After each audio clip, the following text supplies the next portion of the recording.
ദൈവപുത്രനായവനെ എന്തിനു വേണ്ടിയാണ് പിതാവായ ദൈവം ഈ ഭൂമിയിലേക്ക് അയച്ചത്? ആദം എന്ന് പറയുന്ന മനുഷ്യൻ ചെയ്ത പാപത്താൽ മാനവകുലം മുഴുവൻ പാപത്തിലും ശാപത്തിനും അധീനരായി. മാനവകുലം മുഴുവൻ പരാജയത്തിലായി. എന്നാൽ എന്നെ കേൾക്കുന്ന ദൈവമക്കൾ തിരിച്ചറിയണം, യോഹന്നാൻ 3:16 വിശുദ്ധ ബൈബിൾ പറയുന്നു, തന്റെ ഏകജാതനായ പുത്രനിൽ വിശ്വസിക്കുന്ന ഏവനും നശിച്ചു പോകാതെ നിത്യജീവൻ പ്രാപിക്കേണ്ടതിന് അവനെ നൽകുവാൻ തക്കവണ്ണം പിതാവായ ദൈവം ഈ ലോകത്തെ സ്നേഹിച്ചു. ഹല്ലേലൂയ. അതിന്റെ 17ാമത്തെ വാക്യത്തിൽ എഴുതിയിരിക്കുന്നു, ദൈവം തന്റെ പുത്രനെ ഈ ഭൂമിയിലേക്ക് അയച്ചത് ലോകത്തെ വിധിപ്പാനല്ല, ലോകം അവനാൽ രക്ഷിക്കപ്പെടുവാൻ അത്രേ. പിതാവായ ദൈവം തന്റെ ഏകപുത്രനെ ഈ ഭൂമിയിലേക്ക് അയച്ചത്, എന്നെ കേൾക്കുന്ന പ്രിയപ്പെട്ടവരെ, നിങ്ങളെ രക്ഷിക്കുവാൻ വേണ്ടിയാണ്. അപ്പോസ്തലനായ പത്രോസ് അപ്പോസ്തല പ്രവൃത്തി 4:12 പറയുന്നു, മറ്റൊരുത്തനിലും രക്ഷയില്ല, നാം രക്ഷിക്കപ്പെടുവാൻ ആകാശത്തിന്റെ കീഴിൽ മനുഷ്യരുടെ ഇടയിൽ യേശു ക്രിസ്തുവിന്റെ നാമമല്ലാതെ നൽകപ്പെട്ട വേറെ ഒരു നാമവും ഇല്ല. എന്തുകൊണ്ടാണ് കർത്താവായ യേശുവിനെ എല്ലാവരും അംഗീകരിക്കാനുള്ളതിന്റെ കാരണം?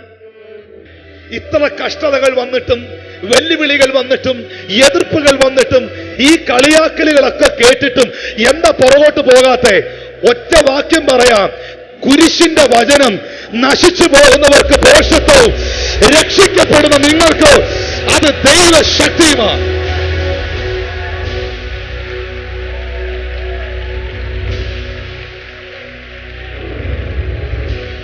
Hallelujah.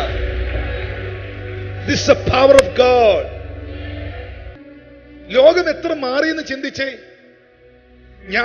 നമ്മുടെ കാലഘട്ടത്തിൽ തന്നെ, നമ്മളിപ്പോ ജീവിച്ചിരിക്കുന്ന ഈ കാലഘട്ടത്തിൽ തന്നെ, നമ്മളൊക്കെ ഈ പണ്ട് കാസറ്റ് ആയിരുന്നു, ആദ്യം ഗ്രാമഫോൺ ആയിരുന്നു.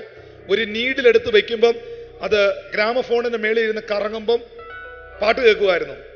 പിന്നെ അത് റീലുള്ള കാസറ്റായി, കാസറ്റ് ഇടണമായിരുന്നു. പിന്നെ അത് കുറച്ചു നാൾ കഴിഞ്ഞപ്പോ CD ആയി, USB ആയി, ഇപ്പൊ USB ആയി, ഇപ്പൊ മൈക്രോ ചിപ്പായി.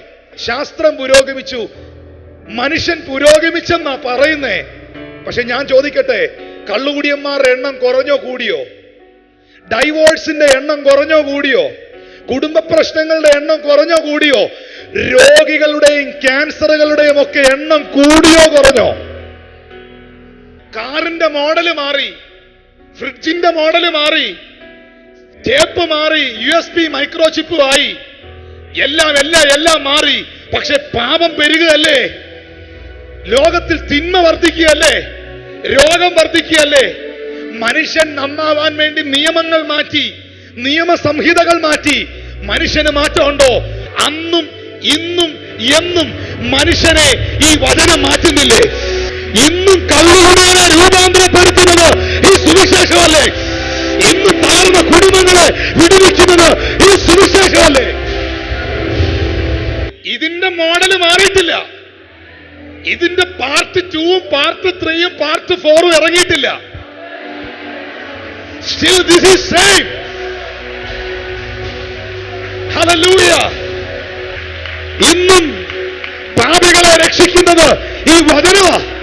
മനുഷ്യനെ മാറ്റാൻ, നിന്റെ ജീവിതത്തെ മാറ്റാൻ, നിന്റെ സ്വഭാവത്തെ മാറ്റാൻ, നിന്നെ രൂപാന്തരപ്പെടുത്താൻ മറ്റൊരുത്തരിലും രക്ഷയില്ല.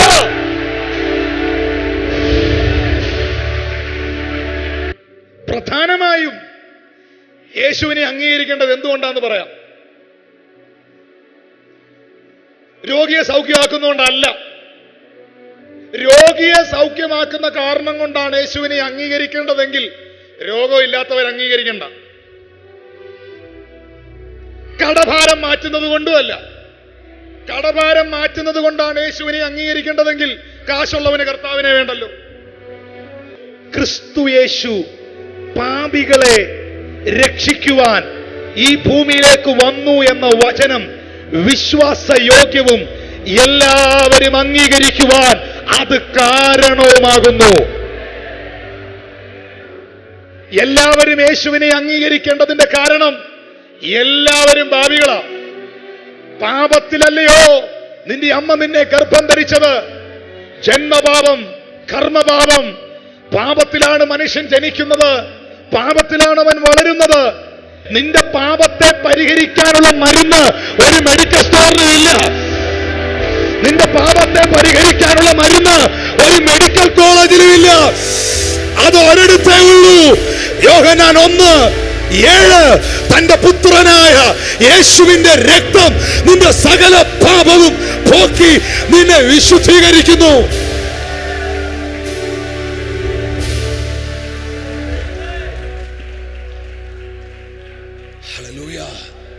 ഹല്ലേലൂയ. മനുഷ്യന്റെ ജീവിതത്തിന്റെ പരാജയത്തിന്റെ കാരണം എന്താ? മനുഷ്യൻ എവിടെയാണ് തേജസ് നഷ്ടപ്പെട്ടത്? മനുഷ്യൻ പാപം ചെയ്തപ്പോഴല്ലേ അവന്റെ തേജസ് അവന് പോയത്. പാപത്താലല്ലേ ശാപം, പാപത്താലല്ലേ രോഗം, പാപത്താലല്ലേ മരണം. പാപത്തിന്റെ ശമ്പളമോ മരണമത്രേ. പാപത്താലല്ലേ മുഴുവൻ പ്രശ്നങ്ങളും. പാപം പരിഹരിക്കപ്പെട്ടാൽ നിന്റെ ജീവിതം കംപ്ലീറ്റ് വിടുതലാകുകയല്ലേ. ആ പാപത്തെ ആർക്ക് പരിഹരിക്കാൻ പറ്റും? നിന്റെ പാപത്തെ പരിഹരിക്കാൻ ആർക്ക് പറ്റും? കുരുടനെ വഴി കാണിക്കാൻ കുരുടന് പറ്റത്തില്ല. അങ്ങനാണെങ്കിൽ പാപം ഇല്ലാത്തവന് മാത്രമേ പാപിയെ രക്ഷിക്കാൻ കഴിയൂ. Somebody say that name here. അവന്റെ പേര് ഉറക്കെ പറഞ്ഞേ.